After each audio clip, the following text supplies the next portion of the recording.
తెలుగు చిత్ర పరిశ్రమలో మరో విషాదం చోటు చేసుకుంది. సినీ సీరియల్ నటి వాహిని అనారోగ్యంతో కన్నుమూశారు. ఆమె అసలు పేరు పద్మ. గత కొంతకాలంగా క్యాన్సర్తో పోరాడుతున్న ఆమె తన స్వస్థలమైనటువంటి విజయనగరంలో తుది శ్వాస విడిచారు. వాహిని మృతి విషయాన్ని నటి కరాటే కళ్యాణి సోషల్ మీడియా ద్వారా వెల్లడించారు.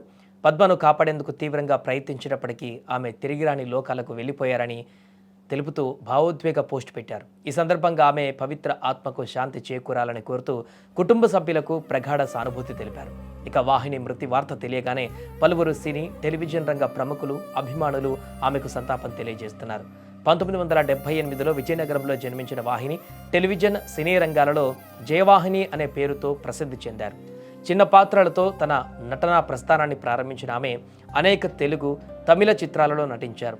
సినిమాల కంటే టెలివిజన్ సీరియల్స్లోనే ఆమెకు మంచి గుర్తింపు లభించింది. ముఖ్యంగా నెగిటివ్ షేడ్స్ ఉన్న పాత్రలతో ప్రేక్షకులను ఆకట్టుకున్నారు. ఆమె చివరిగా బహిర్భూమి అనే సినిమాలో నటించారు.